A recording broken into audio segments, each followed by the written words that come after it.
Here we are.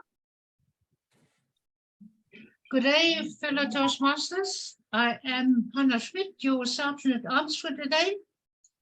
And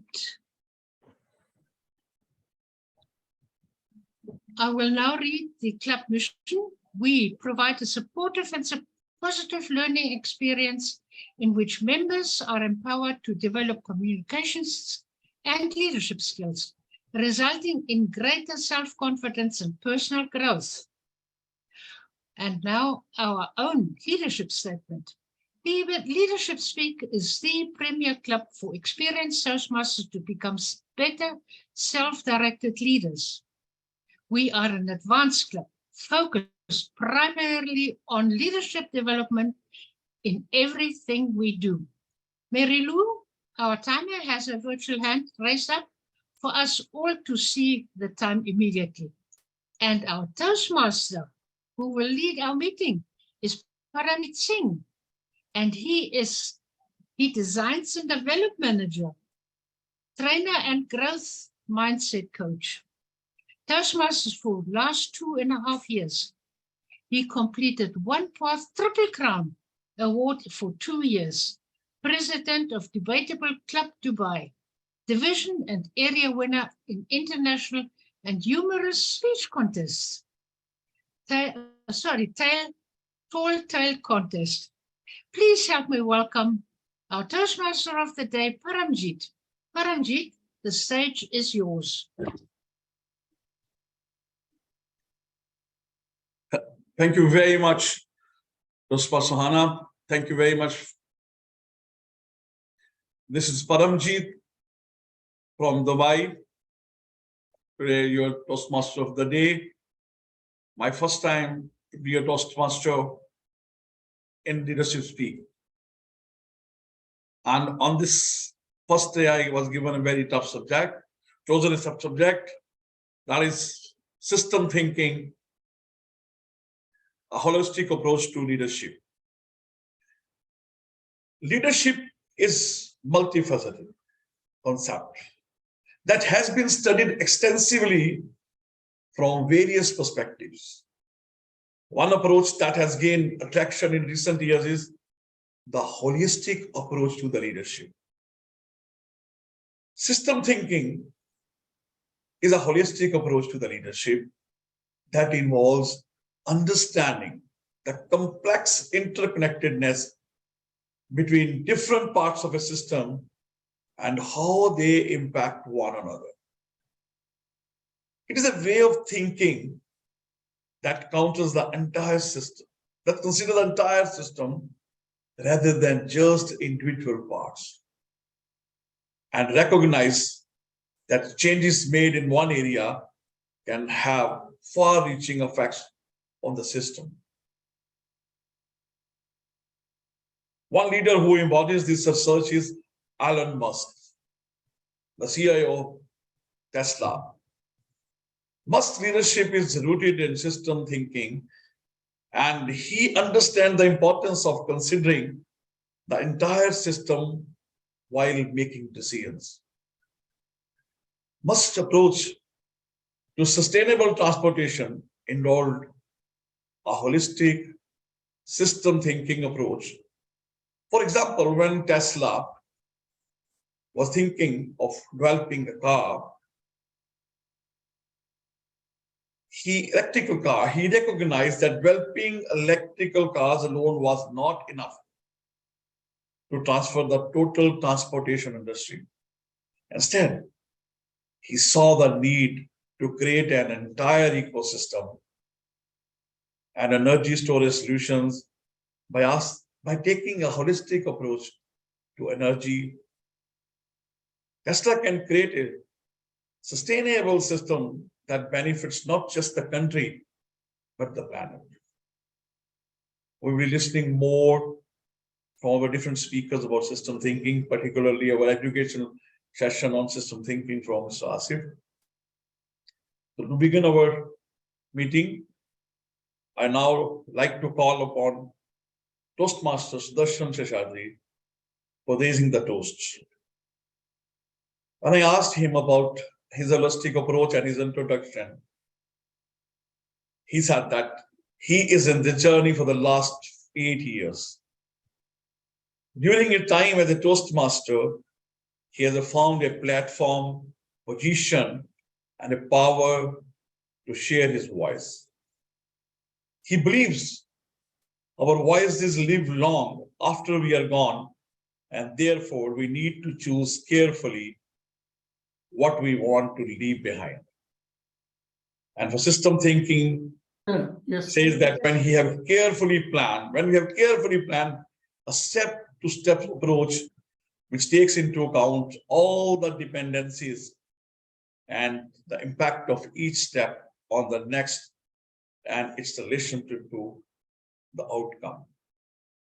Let's welcome Toastmaster Sudarshan to raise the toast. The stage is yours, Toastmaster Sudarshan. Thank you, Mr. Toastmaster. Ladies and gentlemen, long years ago, two young men set out on a journey. With a song on their lips and hope in their hearts, they started approaching what were their goals.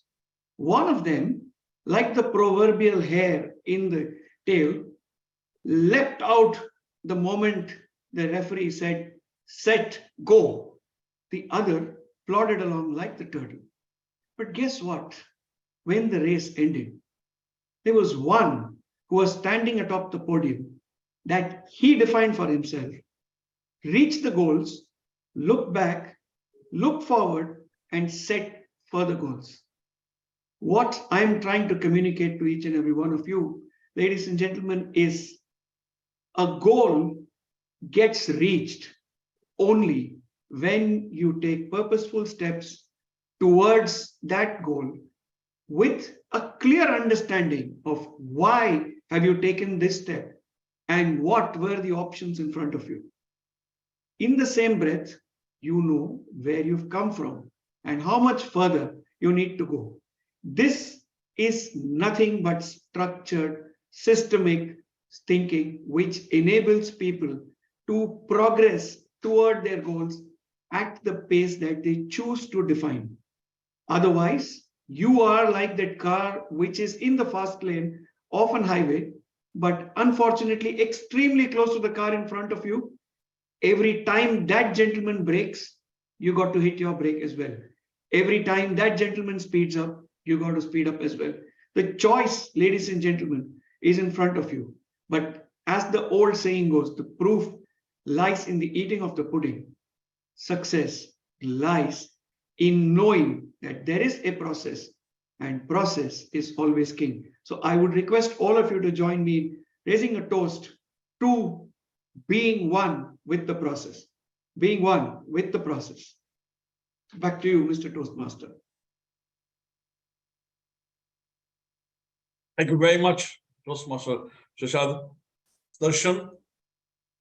Our grammarian for today is DTM Nina John.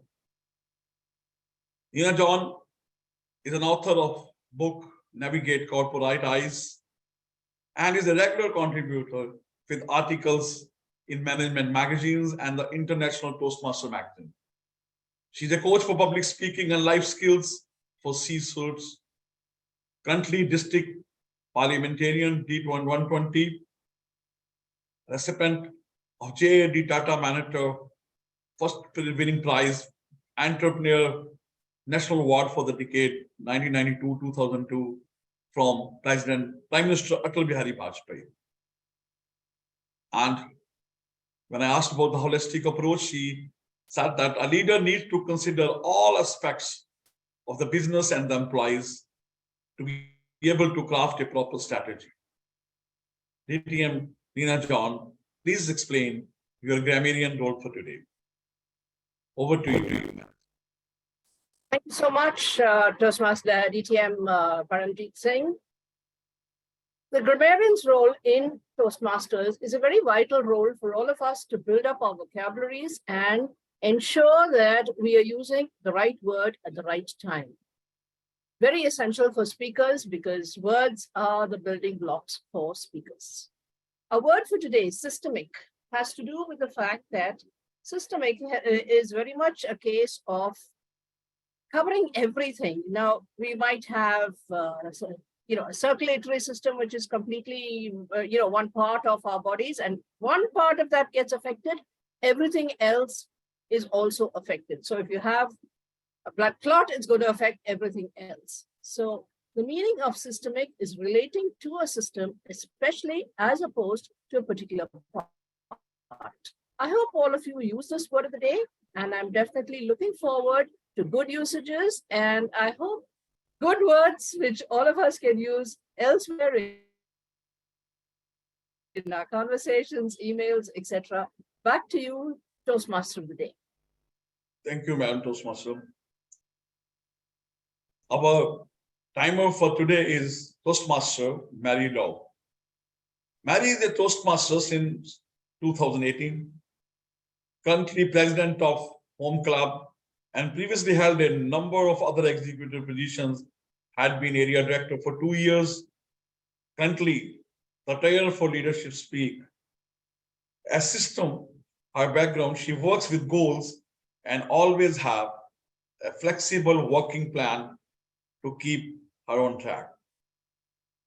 Toastmaster Mary, please explain your timer role today. Thank you very much, Toastmaster Paramjit. My role as a timer is to keep the meeting on track. This way, what I do is give cues to the speakers that their time is up, and so that they can know when in their speeches they have to start wrapping up and when to have to stop. This way, it keeps us on track. We use these virtual backgrounds, which is the current timer, which says, you're okay. When you are at your minimum level, we go to green. When you are at your midpoint, we go to yellow. And when you should be wrapping up, we go to red. Thank you very much, Toastmaster of the Day. Thank you, Toastmaster Mary, for explaining it so beautifully. Well, I'm always looking forward for the education sessions, a hallmark of leadership club meetings. Today, Muhammad Asif will be delivering her 20 minutes education session. And he is speaking from his path, Motivational Strategies, number 320, researching and presenting for 20 minutes. Muhammad Asif has been helping business to achieve their objectives, including higher profits, by harmonizing people, process, and technology. He also helps executives achieve growth and fulfillment in life and career. Since last 6 years, Asif has been guiding numerous Toastmasters in making practical use of Toastmasters platform for solving their real-world issues. Today, Toastmaster Muhammad Asif will add one more dimension to our leadership skill with his informative talk on system thinking. He has done extensive research in the last few months and helping other leaders to use this approach for improvement and for the transformation in a holistic approach. Now, I would like to call upon his evaluator, Toastmaster, DTM Fursey, to share the objectives of his project. Thank you, Mr. Toastmaster. Our speaker tonight will be discussing a research topic of his choice, how to do research on a new topic and then present it. Upon speaking with Mr. Asif Saiyed, we discussed the idea that he wants to know if it's boring or not. He wants to know if it's authentic or not. He wants to know about the content, and he wants to know about the delivery. I will do my best to give him my best listening and my best visual report. Back to you, Mr. Toastmaster. Thank you very much, DTM Fursey. Now, please help me welcome Toastmaster Muhammad Asif with his education speech, System Thinking, Toastmaster Muhammad Asif. Over to you. The virtual stage is yours, sir. A very good morning, good evening, ladies and gentlemen, leaders of the world. Systems thinking is today's topic in alignment with our theme. Why are we interested in systems thinking? Why should we be? We are in a world where we are surrounded by systems. Imagine systems like our own human body, to cities, to governments, to climatic situations across the world, to political systems, to economic systems, monetary systems, wealth management systems, marketing systems, and systems. And we are surrounded by so many systems. So why shouldn't we be learning about systems and taking the maximum advantage of systems? Well, so in today's education session, which I'm going to talk about is, what are the perspectives on systems thinking? What are the components of system thinking? How do we apply it to the real world problems? Systems thinking in Toastmasters, systems thinking in leadership speak.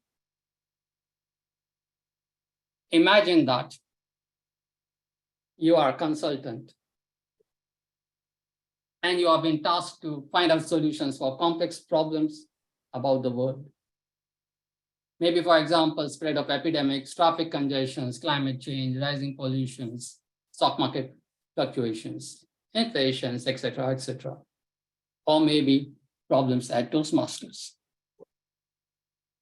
How would you approach this kind of a problem? But the first thing which comes into our mind is, okay, maybe I will start with doing the analysis. Analysis of what? The problem.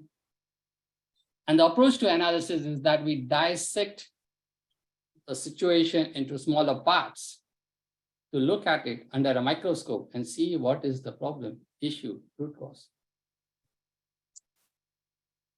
But as Einstein said, the significant problems which we face today cannot be solved at the same level of thinking at which they were created. Think about maybe the climate problem or the pollution problem, the rampant use of plastics.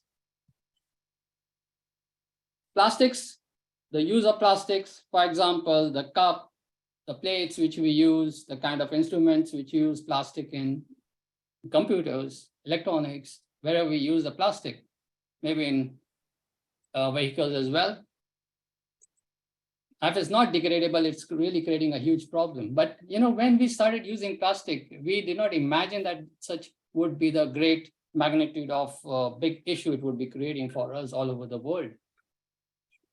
So that time the thinking was also very simple. Let's replace the metals with some lighter object, lighter material. So that created now a problem. So we can't use the same thinking, to solve our current problems. So what is systems thinking? It reminds me of this elephant story where 6 of the consultants were, tasked to find out the solutions for the problem. And then they started dissecting each part of the elephant body. Each person is just so much focused on the smaller part of the whole that they think that the smaller part itself is the huge system itself. See? And that's where having a fixated part on the parts of a system creates the problem, because we are not able to see the holistic overall picture of an event or a situation. So what should we be doing? Well, we should start off with the systems thinking, meaning we should see the whole as a summation of the part. That's not the summation of the part. The relationships between the different parts. Think like a human body. When you think a heart as a part of the whole system, when you think of the liver, when you think of the digestion system, each thing is interrelated. And sometimes, You see, an issue with an organ, maybe let's say a kidney, is creating a problem for the brain, or maybe the heart. It could be any vice versa, whichever way you could think about it. So when we think about the whole system in uniform, in the whole summary, and the relationships with each other, with different views of an event, as there we will be able to gauge the larger picture and connect the dots between different parts of the system, see the impact arising with any change on a part of the system, and how can we resolve the issue at hand. So essentially what it means, the system thinking, is that you start from the big picture. You start looking at all the parts, smaller parts of it, and look at how they interlink with each other.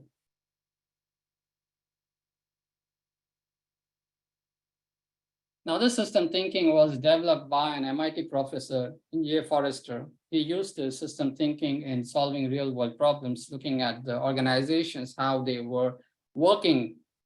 And in his research, he found out that some of the issues could be remediated just because the underlying cause was lying within the organization itself. It was not the cause or because of an outside issue in the environment, maybe economic condition or such, but the problem was lying within the organization itself. And then he developed this thinking of system thinking. System thinking at that time wasn't new, it was being used in the engineering field. And what he just brought was that the engineering field system thinking brought it to the real life situations in organization, in societal issues, problems. How can we look at the total problem of the situation and can look for potential solutions? Now let's take a practical example of systems thinking approach. Now what you're seeing over here is that, as I mentioned before, think about a kind of, you are a consultant and you are thinking about the traffic congestion problem in a city. How would you deal with it? There could be various variables resulting in this traffic congestions. It could be your road capacity. The roads are narrow. They are not built to accommodate the kind of traffic which you are seeing today. Maybe everybody got a vehicle now. They stopped coming by the public transport buses, correct? Everybody wants a space onto the road. Maybe some of the areas became bottlenecked because they are flooded with markets and everybody is, flooding over there in a certain period of time, maybe evenings, maybe mornings. Maybe everybody's shift is the same and everybody living at the same time. And then that's maybe causing a traffic congestion. Maybe there is a lot of influx of people from all over the other parts of the maybe city or country flocking to this city. And it is growing with a huge population. Maybe there is a lot of travel required between different situations, different parts of the city, from residence to long distance offices. And that's why it's causing a lot of traffic congestion in the city. How do you resolve it? I'm going to discuss one very quick, the kind of approach which you look at it. One of the models which you use is, let's say, an iceberg model for the systems. You see iceberg, only the tip is what is visible, and there's so much beneath, 3/4 of the part of the iceberg is immersed in the water, and which you are not normally seeing. So what you see above is just a traffic congestion, but below that, there may be a lot of, patterns, which I was talking about, a pattern like, everybody's moving at 9 o'clock or 8 o'clock. Maybe because of the school shift, maybe because of the office shift. And there are different systems and structures or drivers in that event. Now, what could be the system structures would be the road traffic system, the signal system, maybe the public transport systems, maybe how the offices are located in a particular area and the residents, in the far off area. And what kind of, thinking is going on in the mindset of people. If I anytime take my city over here where I'm situated in Abu Dhabi, United Arab Emirates, it's a very small city. It's all, in blocks. The roads are in block. You can just every 2 or 3 minutes, you can just miss one turn. You can just take another turn and, you can reach. If I compare it to Dubai, you miss one turn, you're going to take any 20 minutes to 30 minutes going around and get another turn to get back to your place. So a kind of a linear approach. And whereas Abu Dhabi as a city has a kind of a quadrangle approaches. On top of it, what I saw in this part of the city where they tried to resolve their issue was they look at the approach that, there were a lot of schools over here in such small part of the city. What they did was they look at the mentality of people. Where are they located? What is the choice of residents where they want to be located at? They found that the schools were important driver. And what they did? They shifted majority of the schools to another part, far off place in the city. And as a result, what happened, most of the residences started shifting towards that new part of the city known as Musaffa. Thereby they could try to resolve or ease the traffic congestions to a quite extent.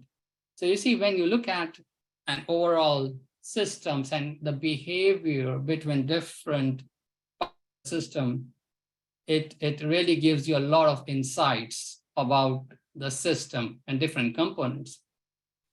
So when you're looking at the system, you might be thinking like, what is the traffic congestion depends on, what is it causing, what kind of informations are available.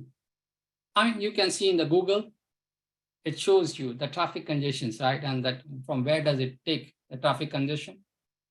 Maybe from the mobile phones connectivity. So what kind of information is available? And then those things, information we could use to our best of advantage if we understand how the system is working. So when we look at the system and the different components of a system, we try to look at the different interconnections between the different components of a system. You look at the different views of a system. For example, in the previous example, you could look at from the perspective of residents. You could look from the perspective of the business owners. You could look from the perspective of car owners. You could look from the perspective of the road transport ministry.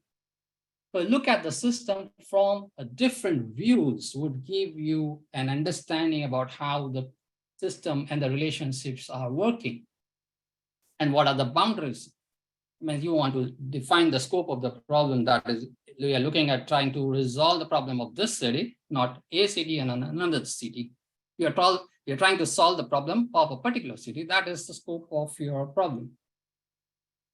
And once you get all this information, then what you do is you go into a loop and you try to understand the different components. You derive solutions for it, and then you implement the solution. You adapt. You again go back and say, okay, what worked, what did not work? And again, go back to making changes in the system until your problem gets resolved. Now, whenever we think about, trying to resolve problems, there would be definitely many conflicts arising. Conflicts arising could be, for example, think about the business houses. I was talking about the schools, they moved the schools out of the city. There could be a conflicting situation. Schools might say is going to, we may not get a proper setup. We may not get a proper kind of access to the students. It might hamper our business, whatever way there could be conflicting situations arising, right?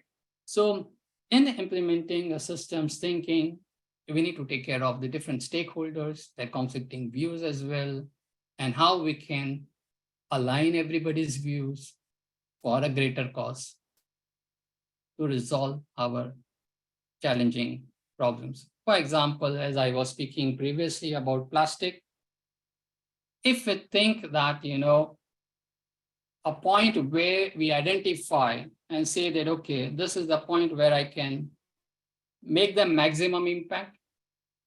Like, for example, in UAE, I don't know about the other parts of the world, but in UAE, we have banned the plastic bags at the shopping markets, and a particular grade of plastic bags are available and they are charged now.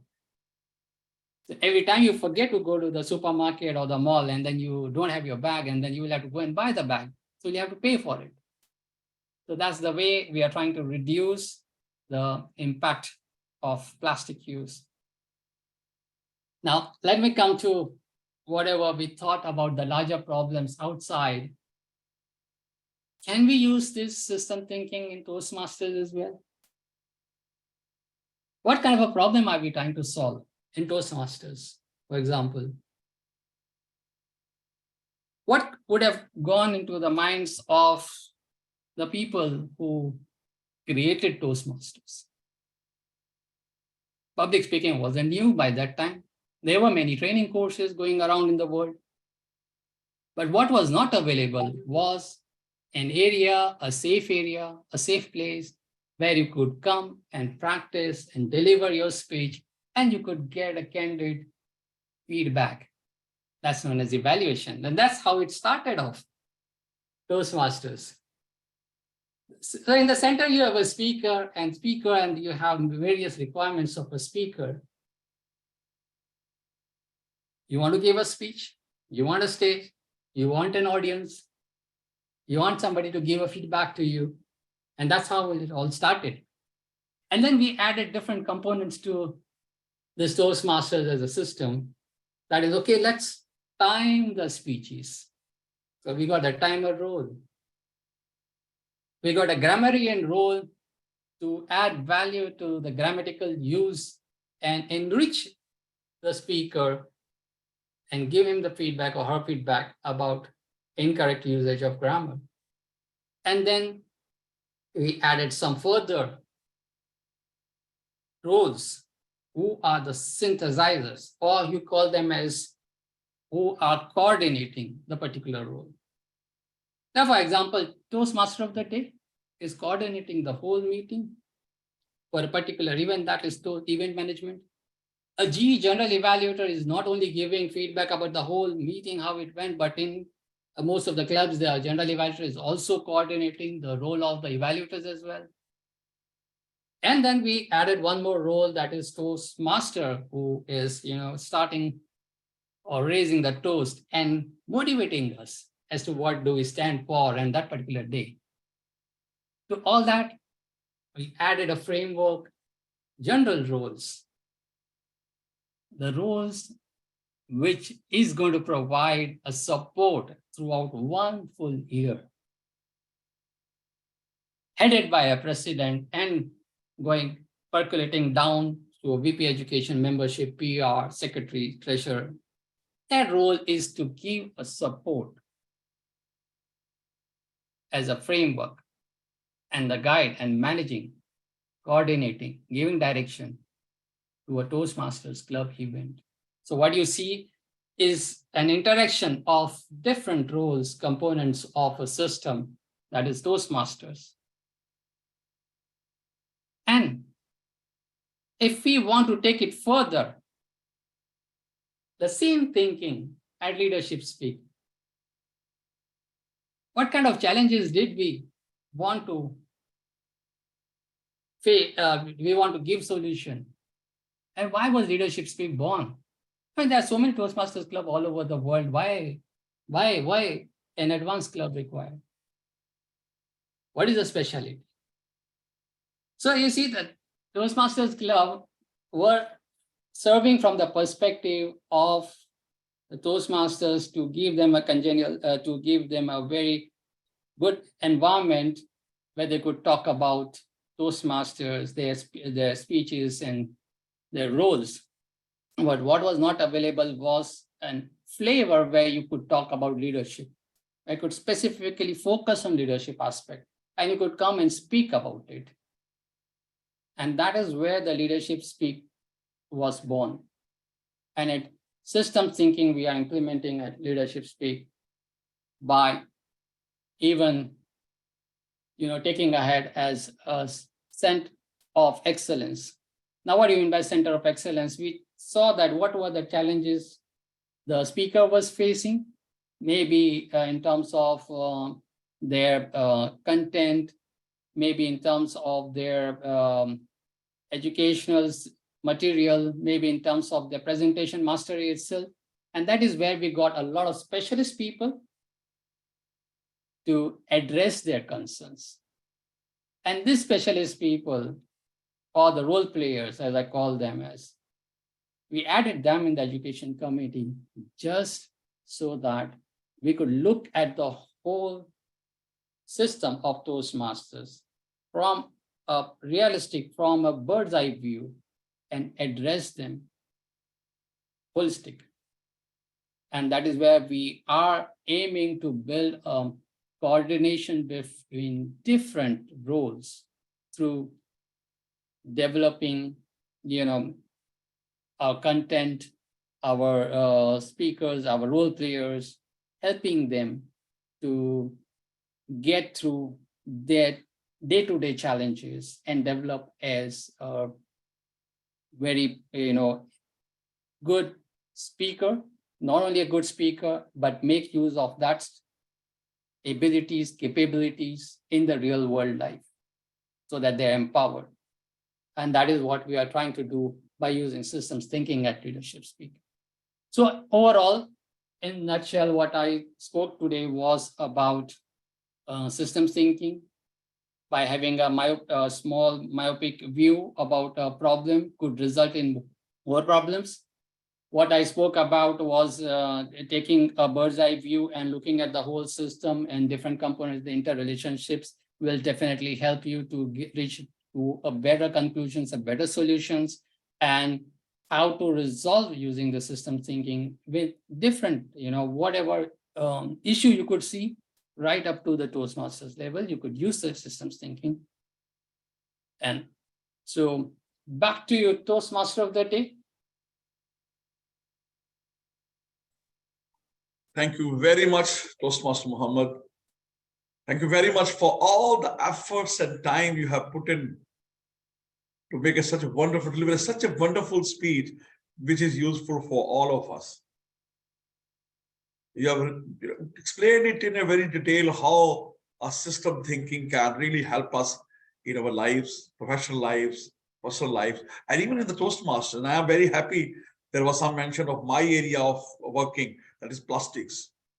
I have now a different outlook to see the plastic and how can we really help to improve upon the environment issues of UAE by putting the system thinking in place. Thank you very much, indeed, for such a wonderful and helpful subject for all of us. And all of us, I hope, will be able to use this information for their life, professional life, and as leaders.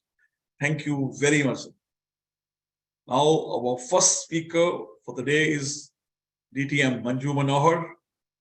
She is presenting her speech from Presentation Mastery number 2-3, Introduction to Toastmasters Monitoring.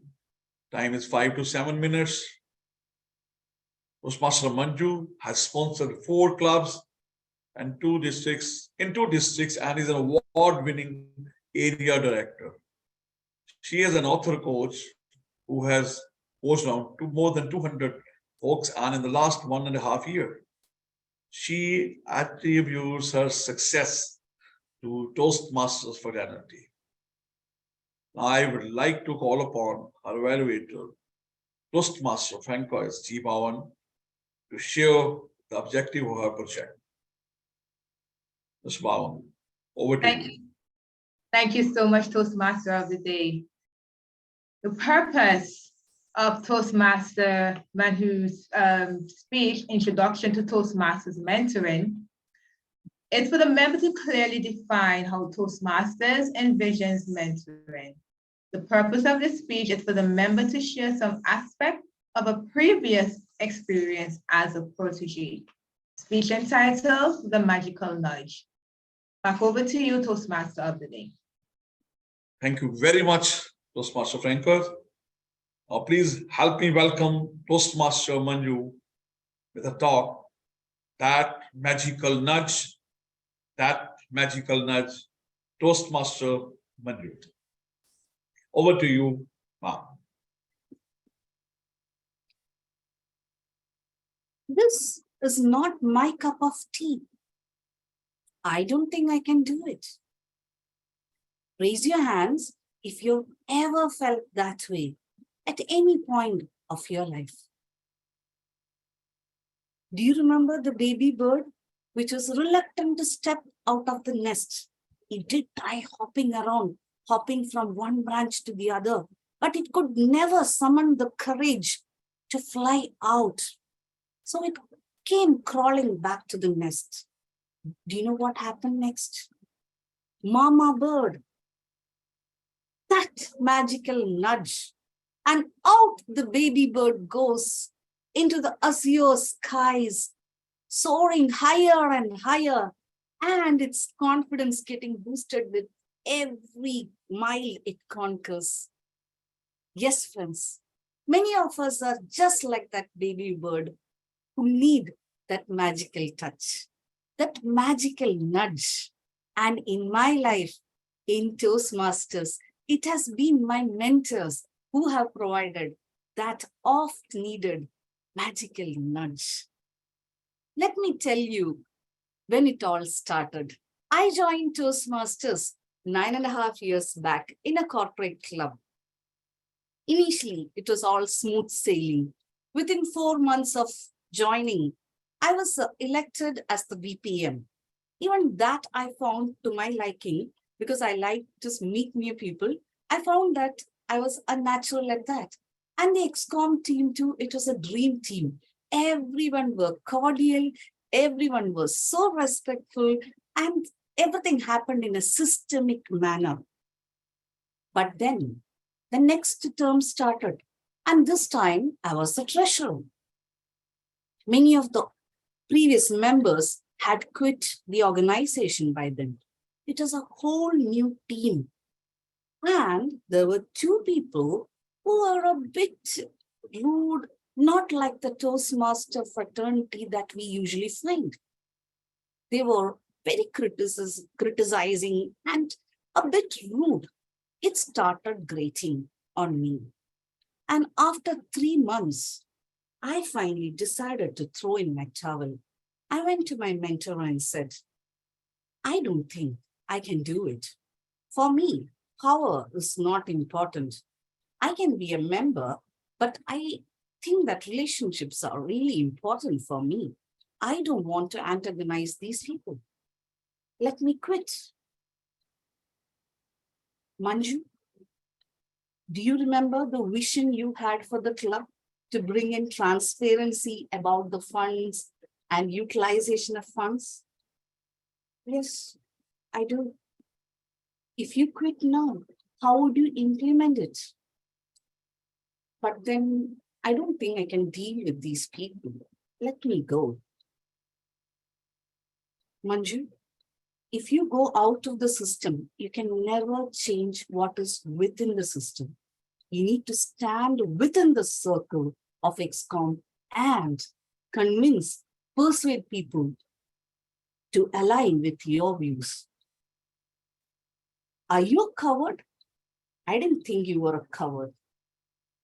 That magical nudge, it hurt me when he said I was a coward. No, I was not a coward. I just valued people more. I just valued relationships more.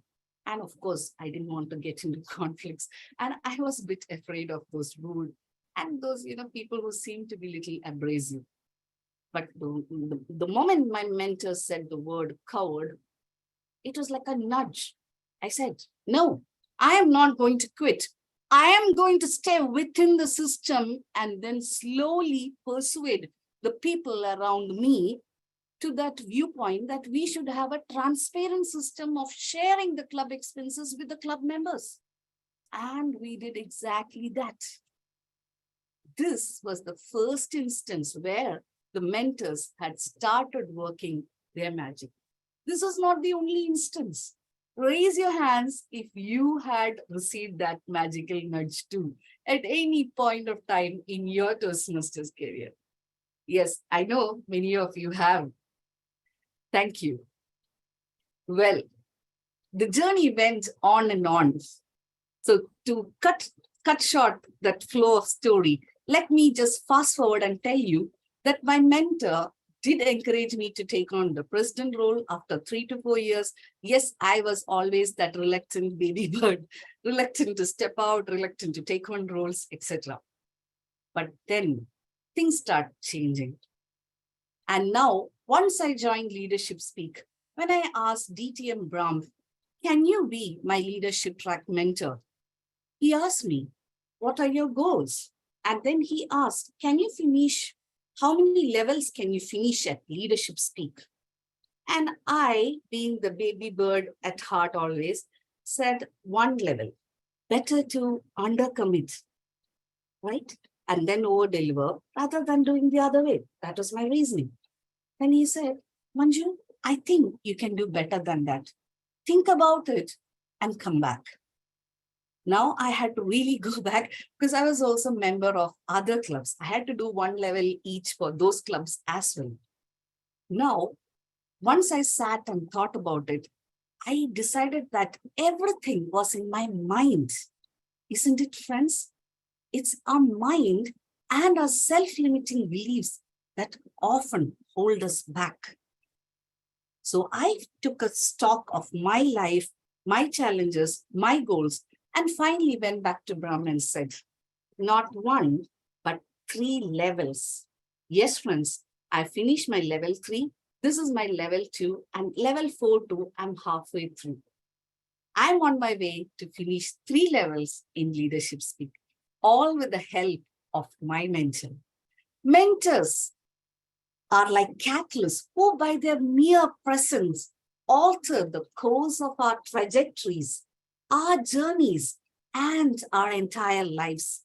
Mentors boost our confidence, give a fillip to us when our enthusiasm starts sagging, and often act like the wind beneath our wings. Mentors are the special mirrors who give us a view of our own blind spots. Mentors give that magical nudge to help us let go of our self-limiting beliefs. Thank you. Thank you very much, DTM Manju, for inspiring us to receive our magical nudge whenever we get a chance and find the right mentor also for our development. Our second speaker for today is DTM Rozy Rana. She will be speaking from her pathway strategy, relationships, number 2, 3, introduction to Toastmasters managing. Speech time is 5 to 7 minutes. DTM Rozy Rana is a founding district director of District 114 and has received so much of accolades and distinguished award that I really cannot contain it over here. But what she said about her role today is that there are many roles we play and these are not mutually exclusive. For instance, I'm a mother, a wife, a sister, a daughter, a community player, a Toastmaster, a company executive, among others. Some roles necessitate applying different skills and approaches, but my values will be all encompassing.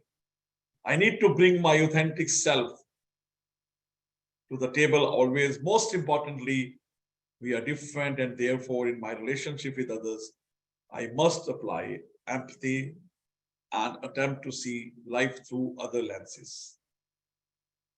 Thank you, dear DTM Rozy Rana. I would like to call upon our evaluator, Toastmaster Mariana Burka, to share the objectives of our project. Thank you very much, Mr. Toastmaster. And I'm really looking forward for Rozy's presentation from Strategic Relationships Level 2 Mentoring.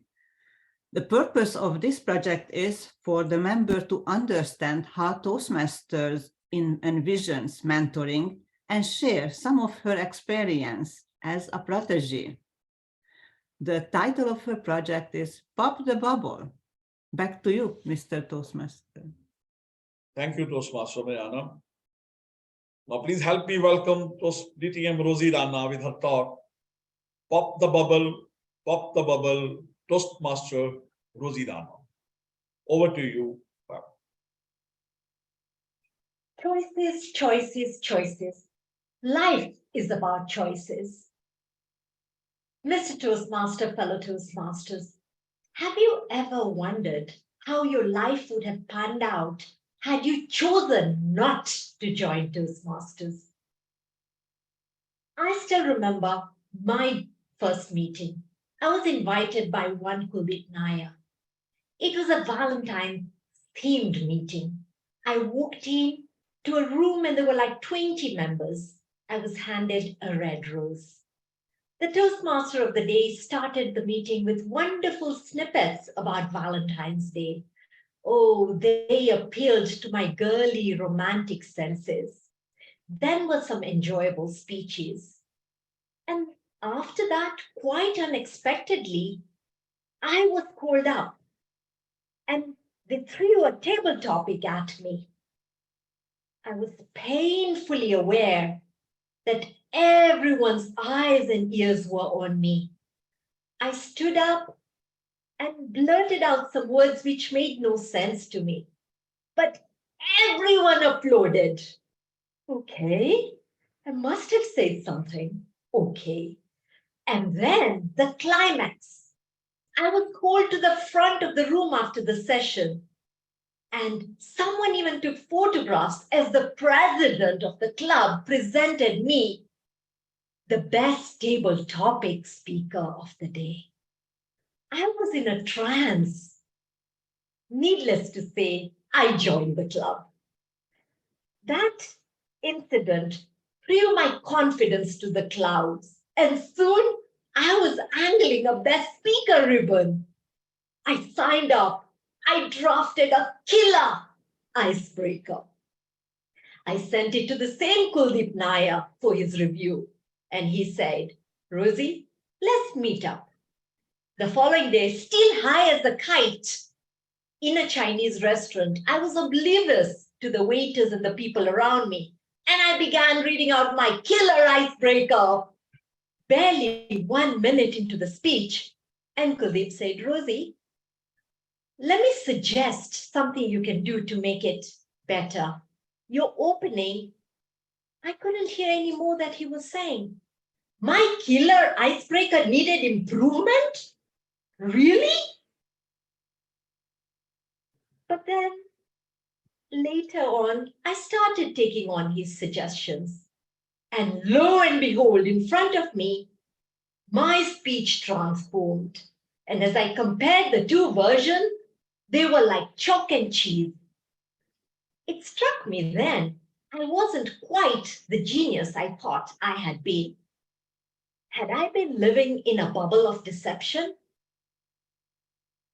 Because when I looked back, that icebreaker was a boring historical chronicle that I promised would not have even connected with my dog. And with my rambling monotone, I would have put a night owl to sleep. That's when it struck me, the importance of a mentor.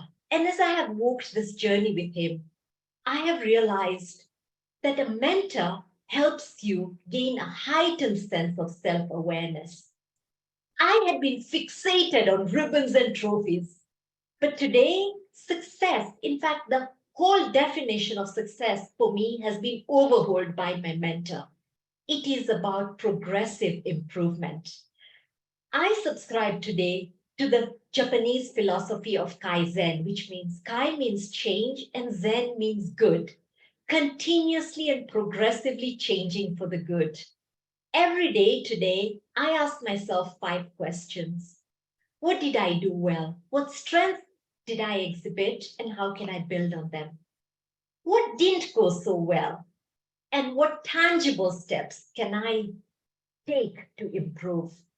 I invite you all to use these 5 questions, discuss your self-evaluation with your mentor, because I promise you, I've learned that unless you are in a contest, the only person that you are competing with is your former self.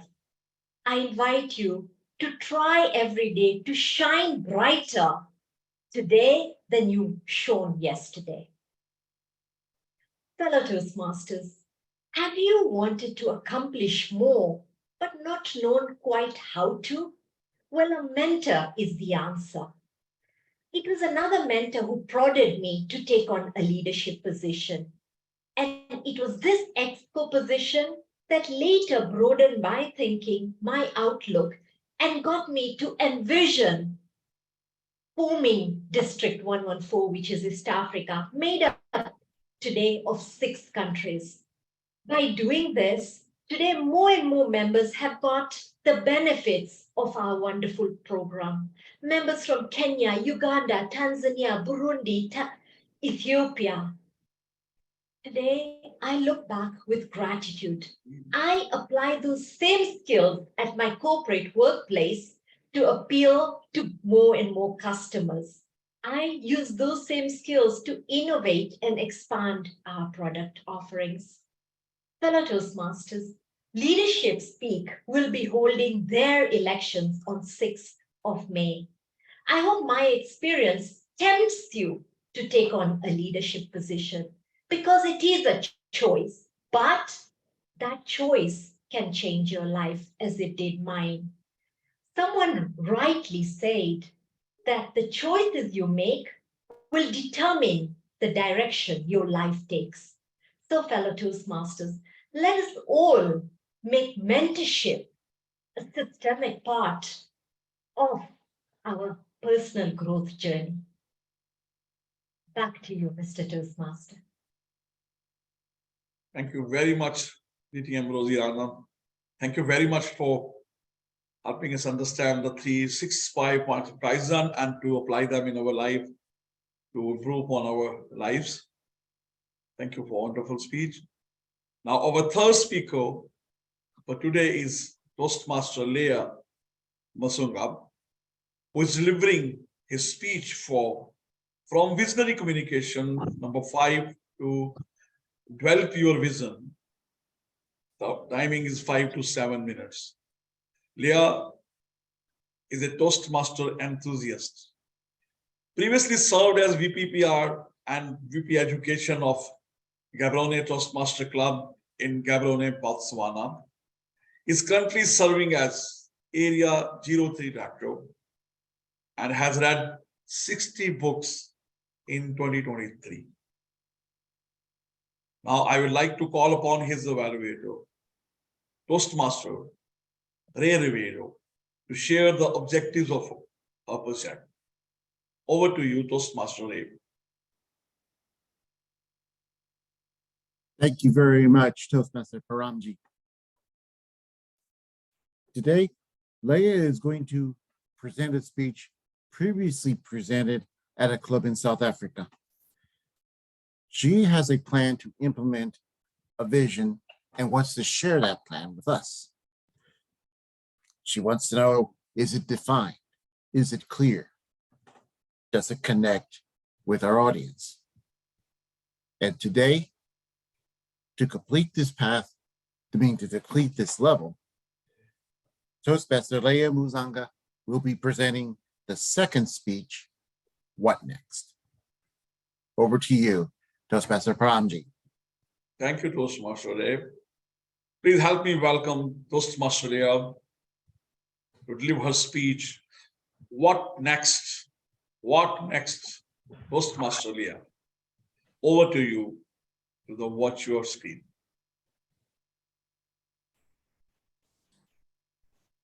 Jonathan Swift once said, Vision is the art of seeing what is invisible to others. Hello, fellow Toastmasters and guests. When I joined Toastmasters in 2020, my then club president gently nudged me to take on a leadership role. At that point, I could barely spell Toastmasters, but I was so eager, I took on the role of Vice President of Public Relations. I've heard the saying, ignorance is bliss, and boy, was I ignorant.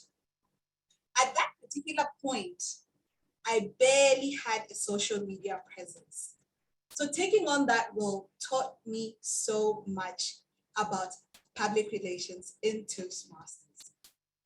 Towards the end of that role, one other Toastmaster came up to me and said, "What next?" I thought, I've enjoyed being the VPR of my club. I think I can take on the Vice President of Education. Talk about diving into the deep end. Little did I know how much it would take taking up this role. Anyone who's been a VPE, I'm sure you know this role can be challenging. But I was lucky that I had a president who was a lifeguard and was able to jump into the pool and save me on many occasions. Again, at the end of that particular role, our then division director came up to me and said, "What next?" They say you joined Toastmasters for one thing, and definitely when I joined, I wanted to work on my public speaking skills. But I later on discovered the leadership aspect of Toastmasters. So I decided to take on the role of the area director. As I am currently the area 03 director in my division, I've come to see so many different aspects of Toastmasters leadership.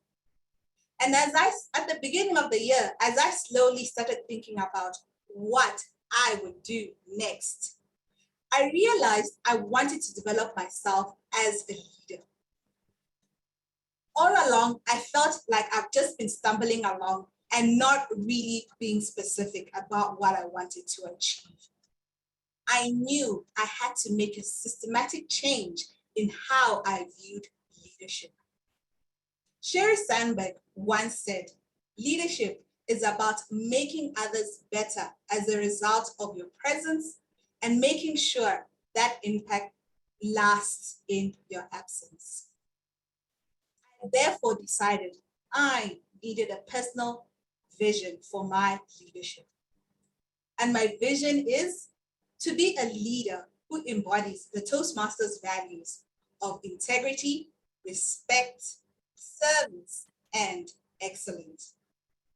I am committed to grow as a leader and adding value to my fellow Toastmasters. So when my current division director asked me, "What next?" I decided I was going to take on the role of the division director. This is definitely going to be the biggest role that I'm going to undertake so far in my Toastmasters journey. And I knew for me to be able to execute this particular role, I needed to make sure that I put myself in a good position as a leader. So my goal was to ensure that, one, I joined a club that is dedicated to ensuring of growing leaders. And that club is, yes, you all. I decided to join Leadership Speak as I saw that this is definitely a club that can help me grow as a leader. Second, one of the things I want to be able to achieve is for my division to be able to add new clubs. For the past 2 years, there have been barely any clubs that have been started.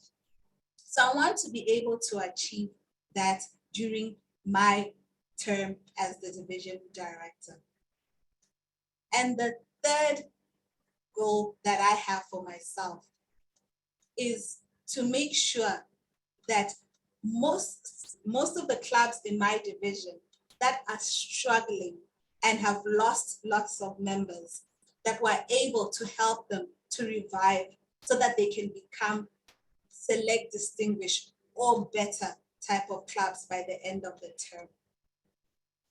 Through my journey in Toastmasters so far, one thing I've learned is that alone you can do so little, but together you can do so much more. And I am glad that I'm surrounded by so many Toastmasters who I know will be able to help me along my journey as I try to fulfill my vision. I know what is next for me in my journey. What about you? What is next? Mr. Toastmaster of the day. Thank you very much, Toastmaster Leya. I think now you are putting me in pressure to do what next. So our next is our fourth speaker, DTM Sandra Valks. She will be delivering her speech from Presentation Mastery, number 1 for evaluation and feedback. And timing is 5 to 7 minutes. When I asked Sandra for her introduction, I was expecting about information about Toastmaster, but what she said is really intriguing for me. Our speaker today is that surprising, laughing, curious, compassionate queen of state talk who enjoys studying and knowing people in deeper fashion. She says this is why the simply must listen 3 ways. Ears, eyes, guts. Today, Sandra is providing her personal style of well-delivered evaluations for various level speakers. And about the holistic approach, she gave a wonderful definition. Every organization, whether for a profit or a not-profit, is definitely a web, a network, a team.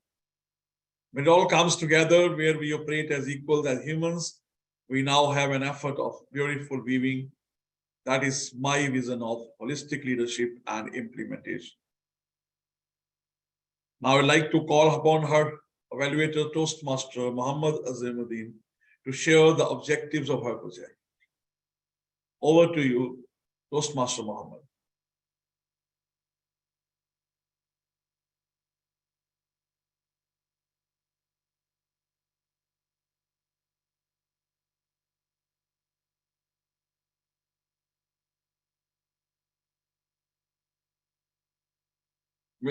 Mr. Mohmad, you are muted.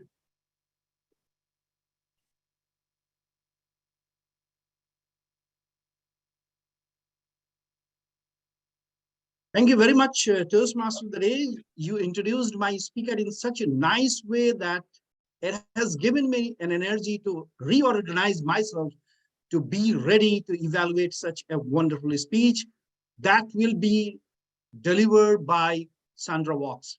And this speech will be from the Presentation Mastery, Level 1, Project 4, Evaluation and Feedback. And the purpose of this speech is to present a well-organized speech on any topic and receive feedback from the evaluator. While evaluating Sandra's speech, I will be focusing on the speaking style and recommend improvement. Over to the Toastmaster today. Thank you, Toastmaster Zimuddin. Now let me call upon the stage Sandra Valks with her talk. What does your gut say? What does your gut say? Toastmaster Sandra.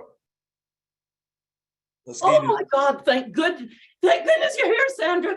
I just can't take it anymore. Can't take it anymore. Betty says, you know what? I know you've been away a couple of weeks, but that Janice, I don't know how to help her. You know, she's wanting to do her icebreaker. She loves being here, but she's put us off 4 times. She books for the icebreaker and she gets here and she just can't do it. What are we going to do? Well, I said, don't worry about it. Don't worry about it. Look, Betty, you're prepared, are you, to do the evaluation of the icebreaker? Oh, yes, I've been prepared for 4 weeks, and it's just getting really frustrating because she gets here and cancels her speech. What are we going to do? Well, what did my gut say? My gut said, we're going to fix this. Betty, you go to the back of the room and be ready to do that evaluation. In the manual, she is going to get her icebreaker tonight, and we're going to break that spell that's got her. Really? She said, yeah. I said, you just leave it to me. So at our club, we had a lovely flip chart always available. And so when it came time for Janice on the agenda, I said, so I think I was Toastmaster that night. And I said, so our next speaker is Janice. She said, no, I can't do it. I can't do it. Our next speaker was supposed to be Janice. Sorry, Janice. I think what we would like to do, forget about giving the speech, but we just have not really had a chance to know who is Janice. Do you mind at least just coming up and helping me introduce yourself? That's all I need to do. Can you do? Well, yes, I think so. If you're there with me, yes, I can do that. Okay, I'll stay here with you. So up comes Janice. And I said, so let's ask the members, what would you like to know about Janice? Does that help you figure out what we want to know about you? Yes, that would be great. So on the flip chart, all the members gave us ideas. I'd like to know about your hobbies. I would like to know about your family. I would like to know about, have you worked or did you work? Where did you grow up? So we listed and listed and listed. And then I said, Janice, can you just look at this list? And which ones do you think you'd like to tell us about? Like, which parts do you think you don't mind sharing with us?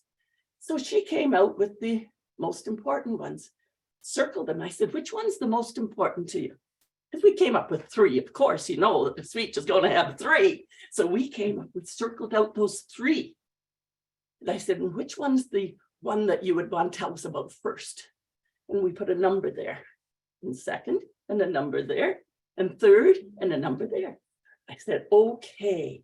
Now, Janice, what I'm going to do, so you don't have to worry about it. You can look, but you don't have to worry about it. I'm going to just interview you. Okay. That was okay.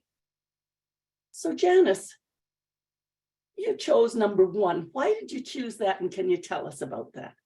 And so she started talking to me at the front of the room. And I said, can you just turn around just a little bit? You know, I had my arm around her shoulder so we can make sure that the members can hear you. And she got started.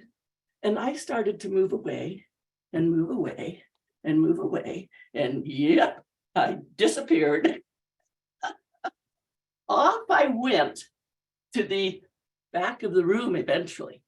And when I was at the back of the room, I came up for the second question. I said, Janice, I came back here because we want to make sure everybody else can hear as well.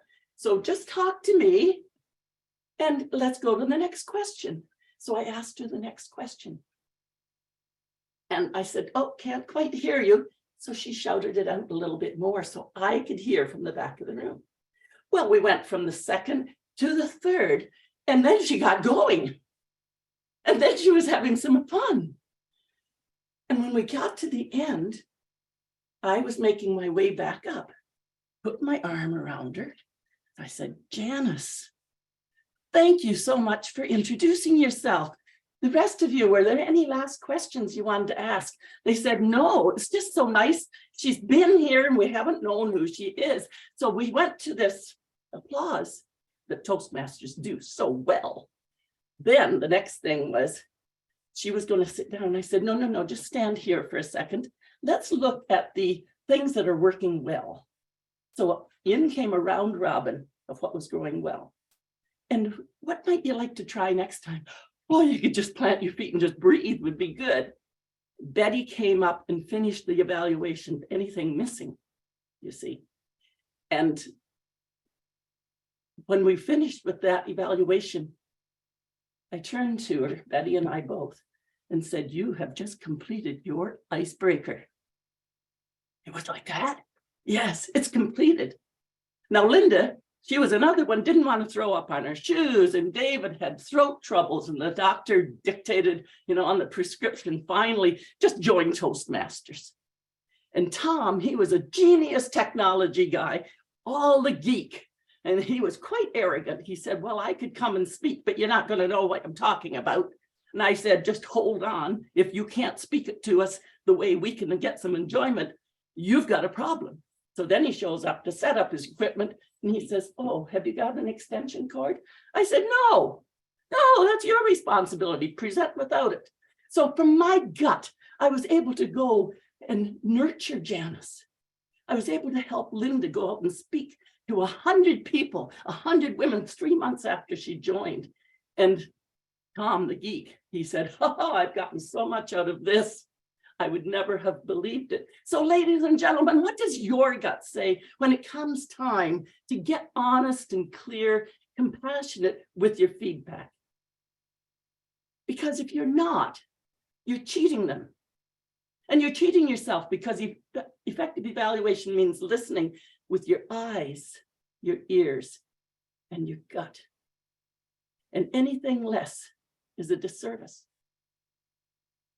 I'm asking you, when you're evaluating, give it with a full heart. Sharpen your own listening and give something of value so we can all win. Mr. Toastmaster.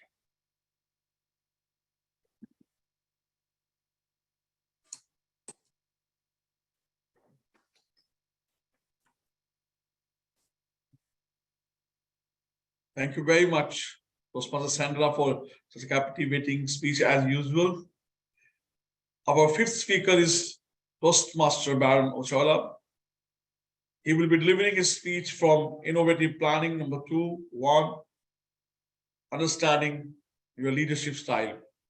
Baron is a new to our club and just joining the club. Welcome, Mr. Baron. He's an Ugandan member of Lubova, Toastmaster in Uganda, also serving as District 114 Graphics Team Lead, a student of journalism and mass communication. According to him, recognizing that there is always a bigger picture and it always makes all the difference to keep the bigger picture in mind is about holistic. Now, I would like to call upon his evaluator, Toastmaster Mrinal Kanti Ghosh, to share the objective of his project. Over to you. Thank you, Paramjit. Thank you, Paramjit. Today, our speaker, Baron Ochola, delivers speech from Innovative Planning. The purpose statement for his speech for the members to identify his primary leadership style or discuss leadership style in general. When I connect with Baron told me you just focus on 3 parameters: gesture, voice modulation, or as a active speaker.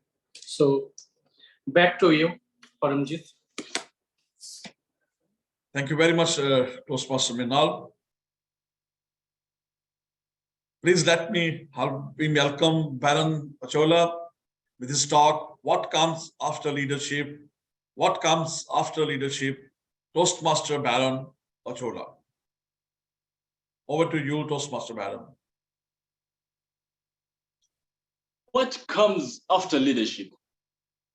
It's quite a loaded question, I would admit. What comes after leadership?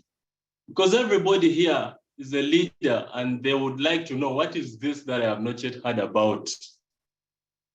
Well, Toastmasters and guests, as we all know, the Toastmasters tagline goes, this is where leaders are made. Now, let me ask before we get into it, who would like to tell us if that statement holds water? Toastmaster Rana, I can see you on my screen. Does that hold water in a nod, or you can, I see you nodding like this. Yes, it holds water that Toastmasters is where leaders are made. So it is clear to me that when we bring up another discussion about leadership and leadership styles, it is most likely going to be music to the ears of the Toastmasters and guests in this room. But please, the learning does not stop. You see, we sit in so many meetings and so many conversations and we hear about leadership styles, and it's surprising that there is a handful of them. There are so many. There is autocratic leadership, we have democratic leadership, we have laissez-faire, we have rather transactional, we have transformative, we have so many of them. And we wonder if we are missing out on something by only having one leadership style, or perhaps there's something more to it. So I have always asked myself this question, and I have identified as a servant leader and as a transformative leader, but only because I am part of a group of young leaders, and that is what we have been trained to be, transformative and servant leaders. But what is my actual leadership style? I'm curious to know as much as you are. So recently, I had the privilege of logging into DTM Bram's Amplify Your Impact series. And he was hosting he's not a Toastmaster rather, but a leadership expert. In fact, he is the top leadership expert on inspirational leadership. Now, anybody who has interacted with that person, you can take a guess. Toastmaster Sandra, can you take a guess on who that would be? We have a hand up. Can you take a guess? Presented by the program quality director and your club group director. Sorry, was that for me? All right, nobody, no, that's all right, okay. We have a So it is Lance Secretary, right? Now, when I bring the name, I know it comes back to mind and you, oh, yes. So Lance Secretary spoke about inspirational leadership, and he's pointed it out to be what comes after leadership. But inspirational leadership itself is not leadership per se. It is basically taking people to the next place by inspiring them. By inspiring them. The author, John Maxwell, defines leadership as influence. One word, influence. Now we all know influence and manipulation is such a thin line. Very thin. So you as leaders, where do you draw the line and realize here I am manipulating and here I am influencing, or rather we could call it inspiring, right? Very thin line. This has made me question everything I know about leadership. Do I have to keep pushing people? Do I have to get frustrated and say, people are not doing the job, what can I do? I don't think I need to do that. I think the other approach is I should try to become my highest self. I should try to become holistic. I should be systemic with it. I should take it to the next level, aspire to be the best I can possibly be, and that goes for inwardly and outwardly. And everybody else who would be following me per se would be inspired and would eventually do what needs to be done to make the difference. Tom Peter, an author, says, leaders are not those who create followers. Rather, leaders are those who create other leaders. So why I ask the question, what comes after leadership, is because a lot of our leadership is not actually creating other leaders. So can we inspire other leaders to go all the way? Can we bring it to the forefront of the conversation of leadership? That sometimes, for example, I have skills that I can use to my advantage, but sometimes I have habits that don't allow me to listen. I have habits that hold me back. I might be self-destructive in 1-2 ways, and you cannot get through to my brain. But if you took another direction and showed me how it can be done by inspiring me, you might make a difference. Because at the end of the day, leadership is not about technique. Leadership is not about method, but leadership is rather about opening up your heart and connecting with people. So how about we try to connect with people, to inspire them? When you ask me the question, what comes after leadership? Like John Maxwell's leadership definition is one word: influence. Mine is going to be simple: inspiration. Over to you, Toastmaster of the day. Thank you, Toastmaster Baron, for your information about our leadership style. Thank you very much. It's all our 5 speeches are over now. Thank you, all the speakers. So may I request our timer, Toastmaster Mary, to kindly put the timing in chat for us, and also request the Sergeant at Arms, Toastmaster Hannah, to run the polls. I request everyone to vote for the best speaker.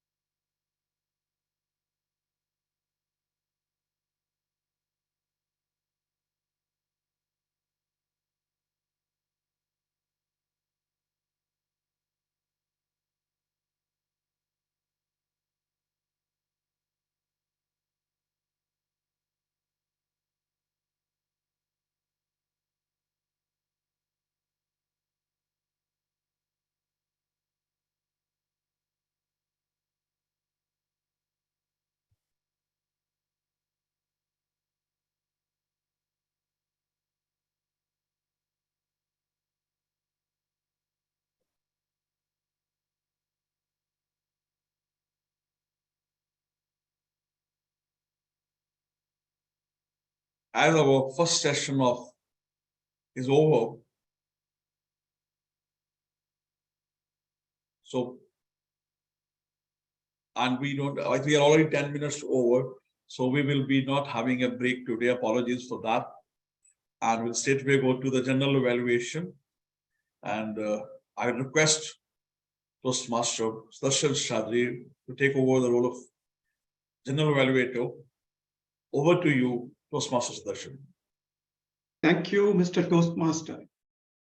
Fellow Toastmasters and guests, I think so far the meeting has delivered on its promise. Each and every speaker has been systemic in his build-up or her build-up, and the speeches have reflected their level of systems thinking in terms of the way the speeches have been crafted. Let's now look at a perspective which comes from each of the evaluators. So without further ado, let me bring up on stage our first evaluator, who's our resident thespian, a champion in everything that he does. Today, he's going to don the hat of an evaluator for our educational speaker. Let's welcome with a big round of applause our first evaluator of the evening, Toastmaster Fursey, to take charge and lead us through the first evaluation. Fursey, the stage is yours. Thank you, Mr. General Evaluator. I appreciate that. What I'm going to be talking about today is how do we go from good to great? How do we take Mohammed's speech and take it to the next level? Mohammed and I talked, we chatted, and he wants to be able to simplify things, take complicated matters, and explain it in a simple way for people. Well, how are we going to do that? So what I've done is I've gone ahead, oh my gosh, my whole presentation is not going to work. Oh, okay, I'm kicking it. I had a whole presentation ready to go, Mohammed. I'll send it to you. And one of the notes I was going to give you was make sure to interact with your presentation because it's over here. I like the way you presented it, but go ahead and use your gestures and direct our attention to where we should be looking in all of your slides, and even look over at it, because where you look, we will look. But my very first note to you is really, Mohammed, we got to inject some humor. And you got to tell us why. Why do we need to have systems? Why do we need to listen to you? Because you're the expert. But simply telling people that you have information for them isn't going to do it. So we've got to make sure that when we are presenting something simple to people, we're trying to simplify it, we first have to explain how complicated it could be. Because oftentimes systems is how we look at very complicated things and we simplify it. And so that's part of where I kind of wanted you to go with it. Now, you had great information, great slides. None of the pictures were too small. All the lettering is just right. But I wanted to see you smile. You didn't smile till about halfway through your presentation. And man, when you smiled, it was good. Now, why do we need to smile? Because we like to see the smiles. We want to know that you're enjoying it. Just like Nina was showing us her smile. We like that. Look at Rozy. Woo! So we want to be able to see those smiles. We want to have the humor. Now, here's the first point of humor. Did everyone remember his picture of the elephant and the blind men? Now, we've all heard this before. We've all seen this picture before. But did you notice in his, there's a guy behind, and instead of just grabbing the rope, there was another person behind him saying, the elephant is soft and mushy. Well, guess what he was grabbing? Did you see it? Well, you would have seen it if I could have got my technology working. It was fabulous. Dude, you got to bring that out. There's a guy grabbing a whole pile of elephant dung because he didn't understand systems. That's why we need to understand systemic choices. We also want to talk about, if we're going to talk about Toastmasters, I think we got to talk about pathways, don't we? Pathways! We got to talk about pathways because that's all part of the educational system that we're in. The last thing is for everyone, I have put into the chat my notes. The notes that I take, that I script during my evaluation while I'm watching him, and then the notes that I synthesize for the PDF. And then there's this. So really, it's a whole system of giving an evaluation where my target speaker gets the best that I've got. And I hope that we can all do the same. Time! Thank you. Back to you, Mr. General Evaluator. Thank you, Toastmaster Fursey. As usual, you have nailed it. Without wasting any further time, let's carry on to our second evaluator. Our second evaluator comes to us all the way from the Caribbean. Her name is something that's tripped most of the TMODs in this meeting. I hope I shall do justice. I'm going to call upon our first evaluator, Toastmaster Francoise, to come take charge and deliver her evaluation. Toastmaster Francoise, the stage is all yours. Thank you so much, Sudashan, and yes, you pronounced it correctly. To my leader, Manditi and Manju, the speech title, That Magical Nudge. Your interactions with the audience was purposeful. You asked the questions, you paused, you ensured that you had that interaction with the members immediately. I loved it. The body gestures with the face with the emotions in retelling your dialogues and experiences between yourself and your mentor and the corporate club system that was splitting. I mean, looking on your face is like, oh my gosh, I can feel it. And then, oh my gosh, I can feel the excitement. That was definitely on point. Your story connected to one another. And one of the things you definitely shared with me that what you want me to look out for is that you want to know if your story is connecting and also if your story is relatable, is it connecting with the audience? So yes, indeed, what you asked me to look for, I must say and compliment you that indeed it flowed. What do we want to work on? A lot of us are visual learners. It is good to have some graphic images within. So even if I may not have a black and white photo, maybe something put together to show the protege, the mentor, the club, something that is connecting to help visual learners, because we have a lot that learn that way. What do we want to challenge yourself with? When standing and presenting, at least stay 2 steps back from your computer, if it's a desktop or from your laptop, just 2 steps back so that we can see your full body expressions. Because in sharing stories, we don't want to just see only facial, but we also want to see the body. We want to see the hurt. I felt hurt. The club is splitting up. Why? We were the A team. No, look at us. These kind of body expressions, to express it somewhere, it gives weight to the presentation. I love it. I love exactly what you've shown and shared. It was relatable because guess what? A lot of members can understand. Should I give up? Should I give in? Should I stay in the system and then be light to explore it, break it out? So indeed, with your story, it was relatable, real life to all of us. Thank you. Back over to you, Toastmaster of the day.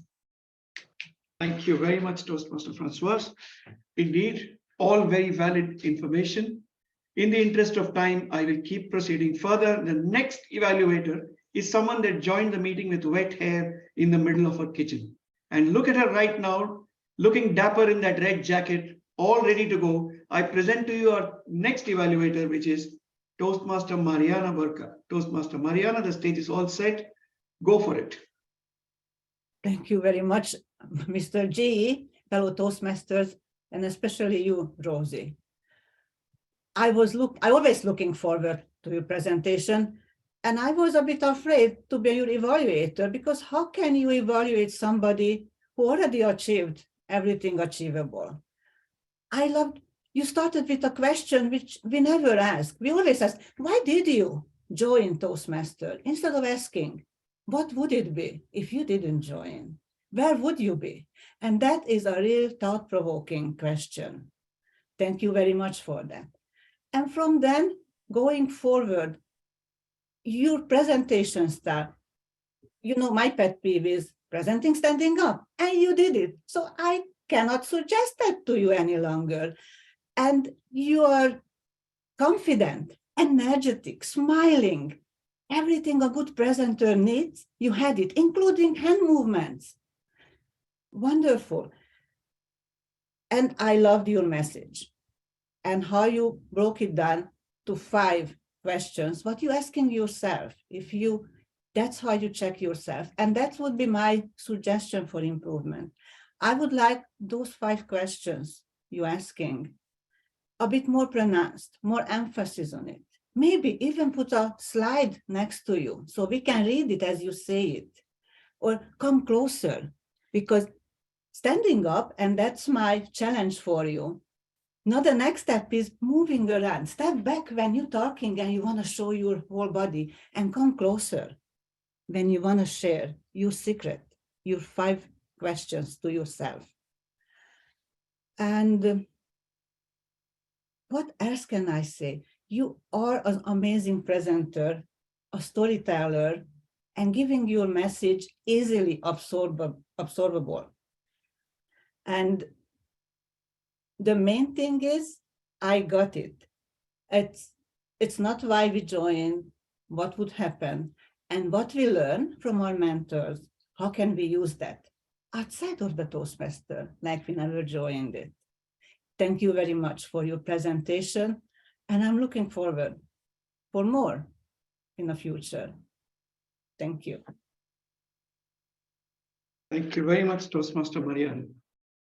The only thing I would like to add to whatever Mariana said was, I would have liked to see a little more vocal variation, much like what Fursey displayed, especially if it is got to motivate people. Your voice does the magic of motivating as much as your words do. That being said, let's move on to the next evaluator. I will be calling upon the next evaluator, who is Magic Mike. No, I'm sorry, it's Magic Ray. The magic that he does with all the systems knowledge that he has and presents us the YouTube recordings the very next day is commendable. So without taking away any more time from him, I present to you Toastmaster Ray Ribeiro to evaluate our 3rd speaker. Toastmaster Ray, the stage is all set for you. Thank you very much, General Evaluator Darshan. Though I have to admit that I am of two minds being called Magic Mike as opposed to Magic Ray, but that's another conversation in itself. Leya, I'm going to start with an analogy because I think it's appropriate for this evaluation. We talk about a passage in the Bible about the faith the size of a mustard seed, but I want to picture this. Instead of a mustard seed, there are trees growing in the mountains of California called sequoias. They can grow up to 2,000 feet. But you know how they all start off as? Very small seeds. They fit onto your fingertip. One little seed can barely cover the center of your finger. From that seed grows the sequoia. That's what I saw in this speech. When you started out, you got hit with a challenge that you had no idea how to address, how to meet, and where to go from here. You could have easily been overwhelmed, and you probably were, especially with public relations. Been there, done that over and over again. I loved how you opened up with the quote, taking on the roles and turning it into the journey. The seed has taken root and it's blossoming. And then you looked for more challenges. Were you satisfied only with Vice President of Public Relations? Oh no, you wanted more. You got to be the Vice President of Education. You went off the deep end, but you weren't in too deep. You started growing. The tree has blossomed. It's getting bigger.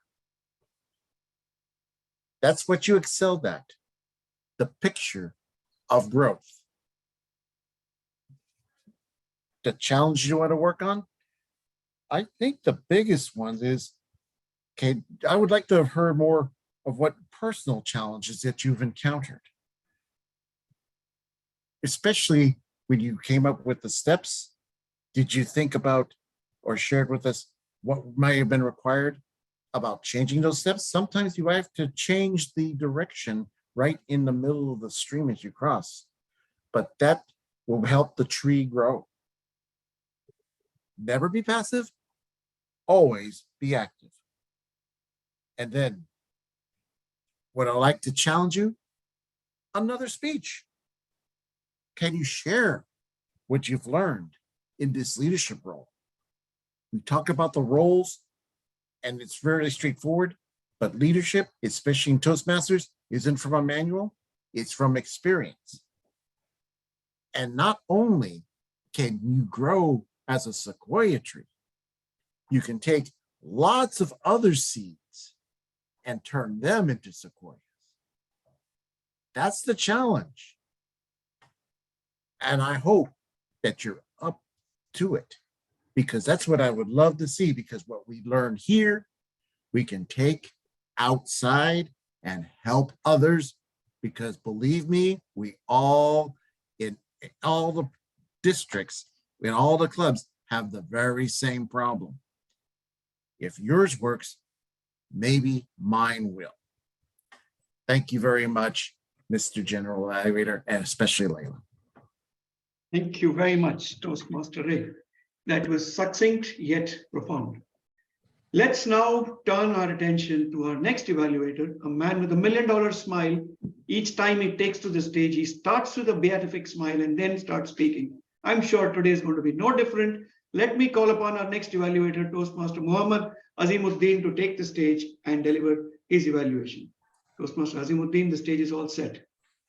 Thank you, Thank you, General Evaluator. And thank you, my target speaker, Sandra. You did an excellent job. What does your gut say? This is all about the guts of everyone who joins Toastmaster and face the audience, deliver the first speech, icebreaker speech, and take the heat of fairness and courage. So the story was all about a new member who joined the club and tried to deliver a speech, but she was really very afraid of facing the audience and deliver the speech. And my speaker today, she motivated her and gave an evaluation to make her a successful member of the club. So while she was delivering the speech, I have noted her style.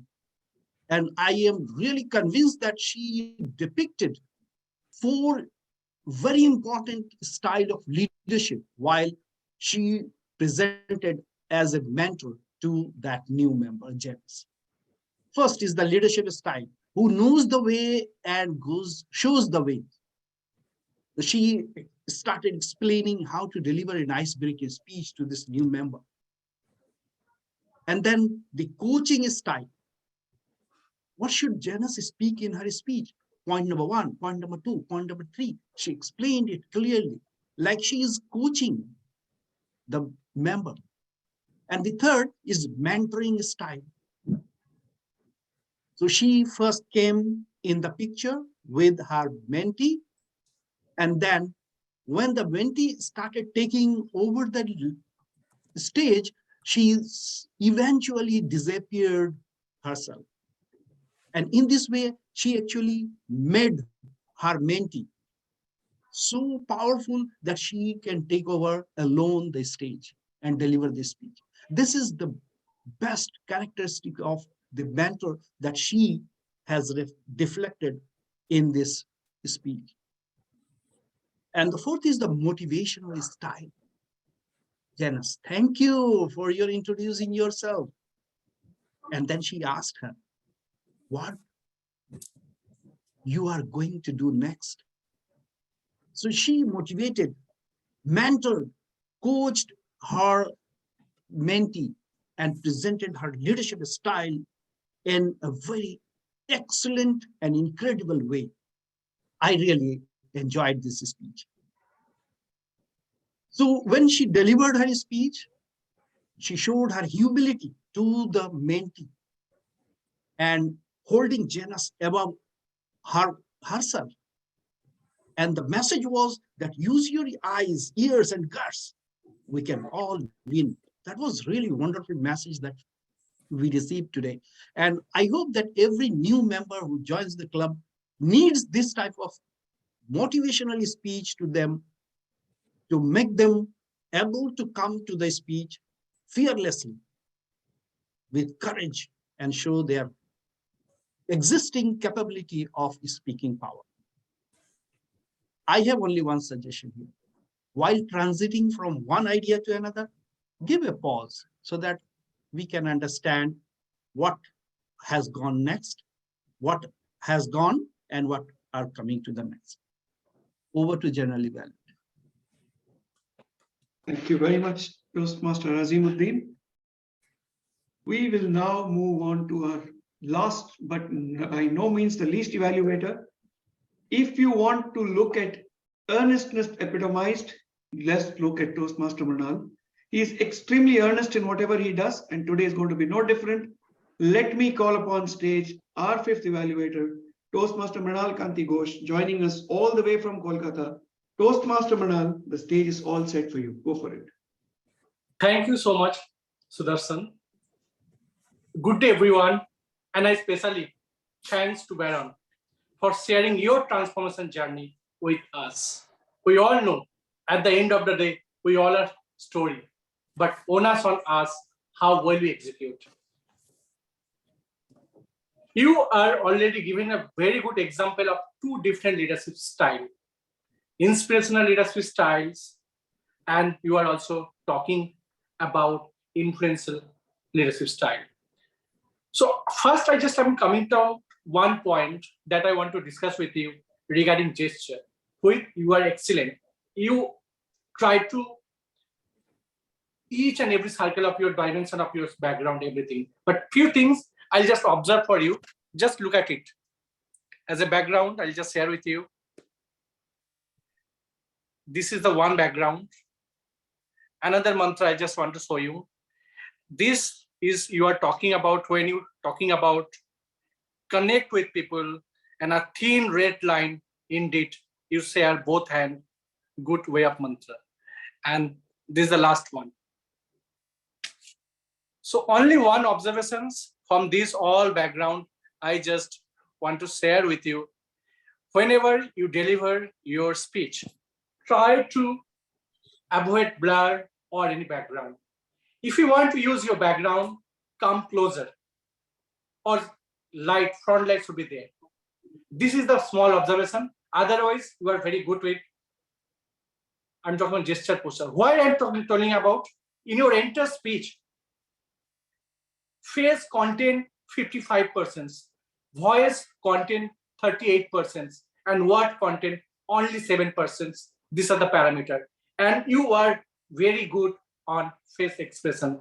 Try to utilize that without any background or blur the background. Second thing I love about your speech, about you are a good storyteller. Your voice, work on that parameters. You are having a very good voice. Try to implement that. Like I just give an example.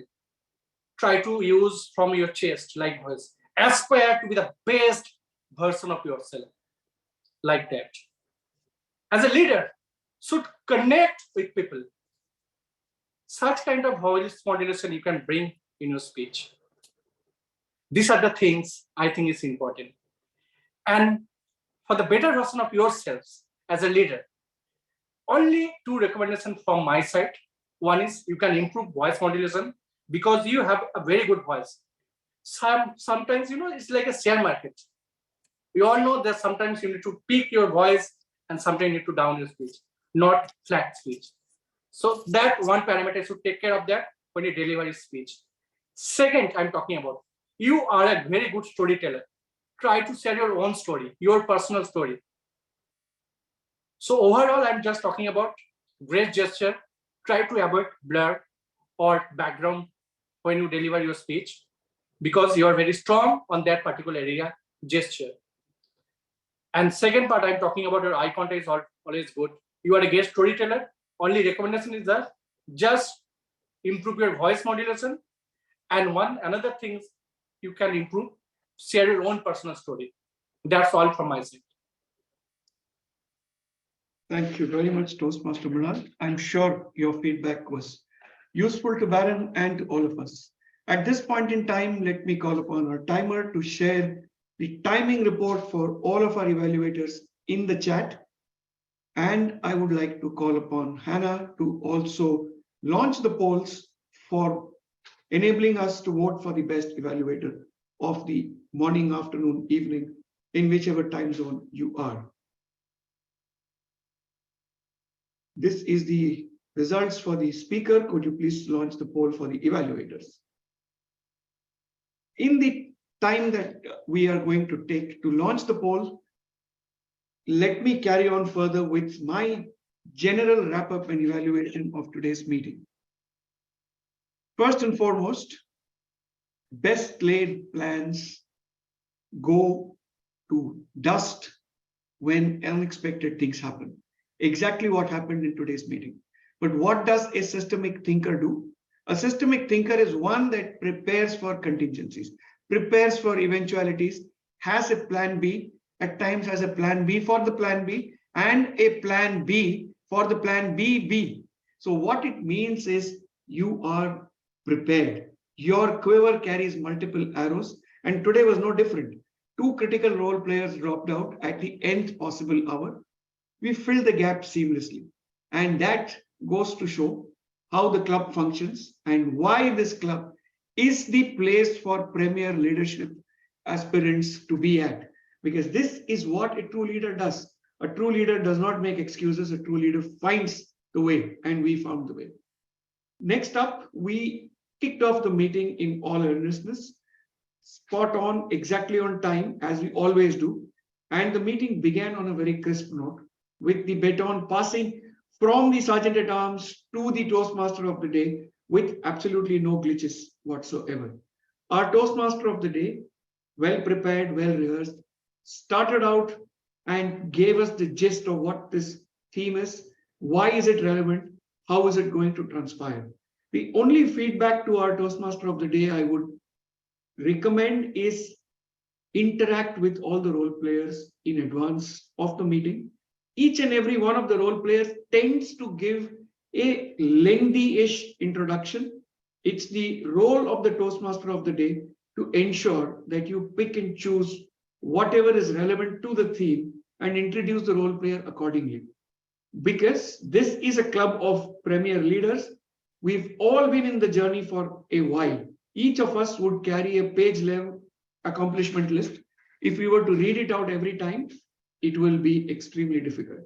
Second is, the theme in itself was about systemic thinking, and we could have spent a little more time in terms of talking about what does it personally do to you? Because every time someone talks about a personal example, it enhances the overall experience for the listener. Next up was the educational speaker. We've had a detailed evaluation, therefore I shall not go into it in specifics. The only thing I would like to tell our educational speaker is that sticking to time comes only through rigorous practice. Because when we are using multiple devices to communicate, it's imperative that we figure out the transitions and ensure that we do not exceed time. Because as the saying goes, the joy of playing football is that it lasts for 90 minutes. The moment it goes to the 91st minute, it's a different sport. Therefore, imperative to stick to time. All in all, great speech, very relevant content, and I'm sure Fursey's evaluation will take that speech to the next level. The next set of speakers that came to us today, each of them displayed detailed system thinking because each of their speeches addressed a different facet of leadership from their own perspective. Most of them, replete with personal examples, have been well evaluated. Therefore, I shall move on to the next segment, which is what my purpose of being in today's meeting is, which is to be an evaluator of the evaluators. First up, Fursey, copybook evaluation, an evaluation that will go down in the annals of Toastmasters as the true essence of what an evaluation is. And I'm sure whatever else that he's promised to provide, both in writing and on chat, is going to be an invaluable resource. My request to Fursey is share it in the group so that all of us can benefit. The next evaluator that came up on stage today was, again, someone that spoke from deep within her heart, touched upon all the critical points of the evaluation as it was required, and ultimately presented to us an evaluation which can be used by each and every one of us. What I particularly liked in Francoise's evaluation was she did not use you.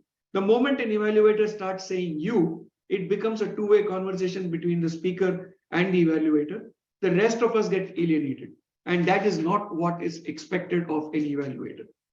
Next up, we had Mariana. She took up the role at the nth possible hour.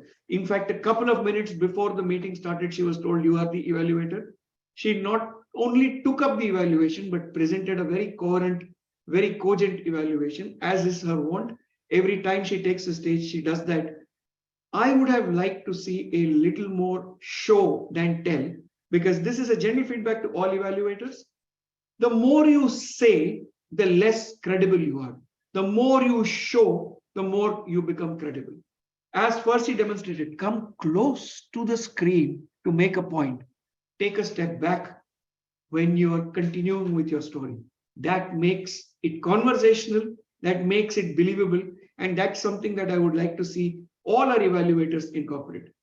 We then had the next evaluator coming up, which was Magic Ray, as I'm going to call him from now on, and we shall have a separate conversation on whether he likes it or not, and based on that, it will continue. But what I liked again in this evaluation was a lot of passion, a lot of food for thought.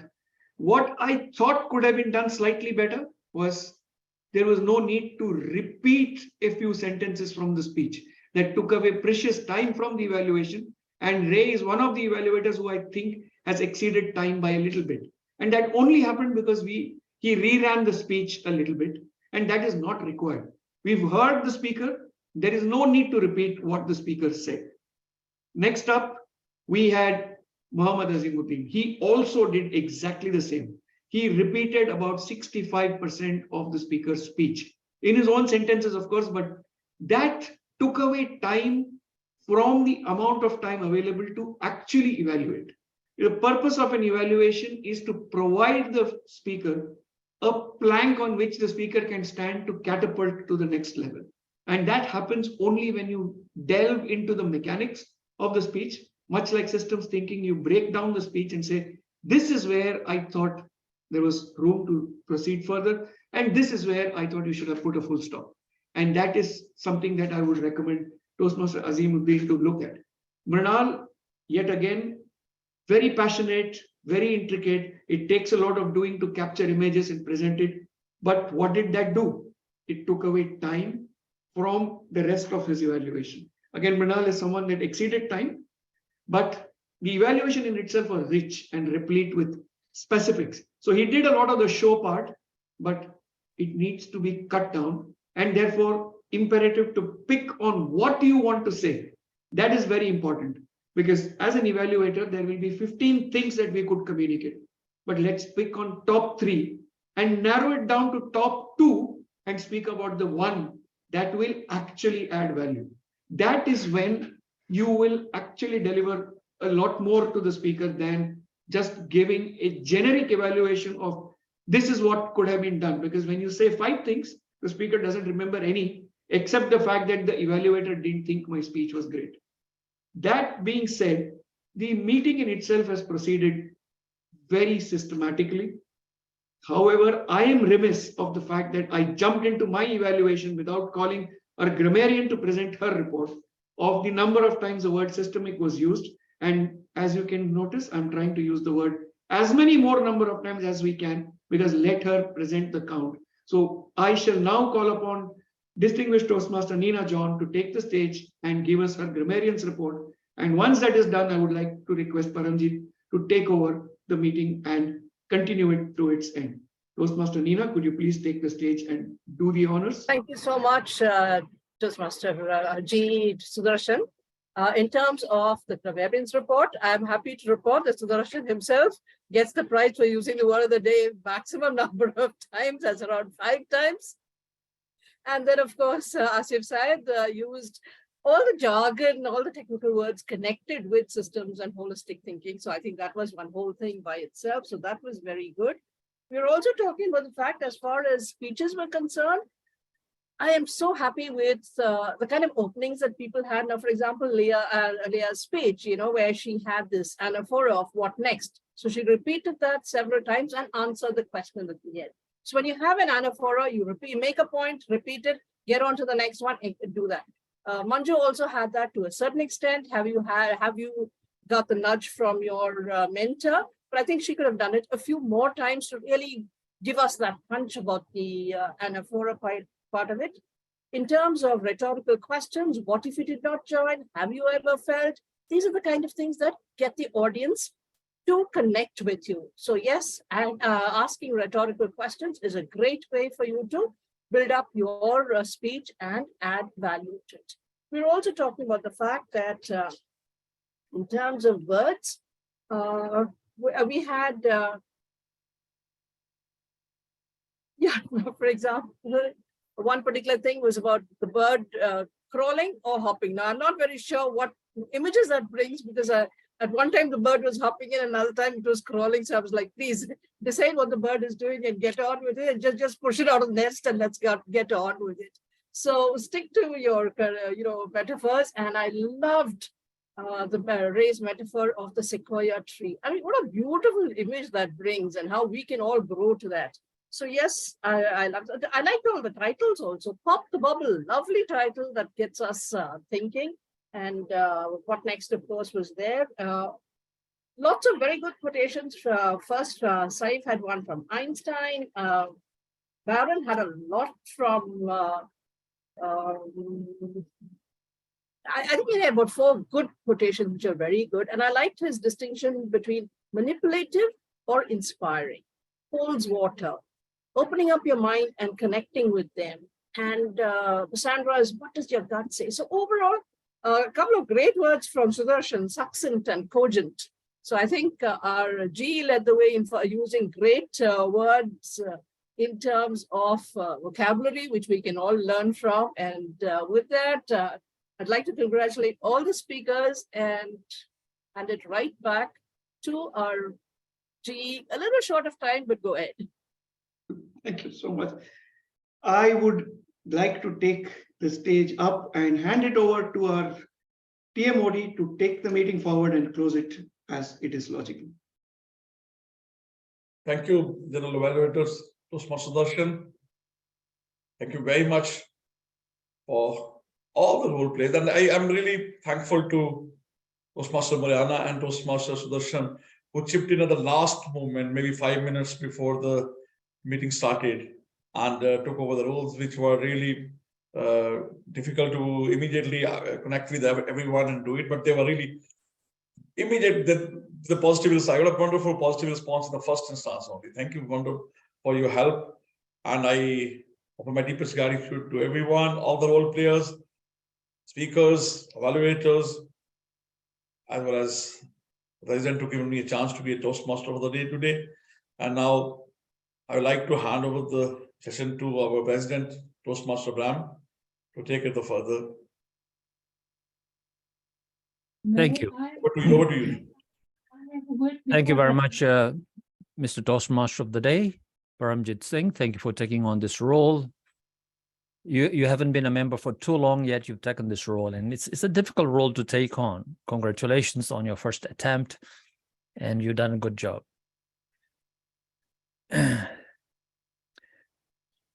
I will adjourn the meeting now because we are running out of time, but I would like to talk to the guests. So this meeting is adjourned. Dear guests, please remain here so we can have a conversation. Thank you.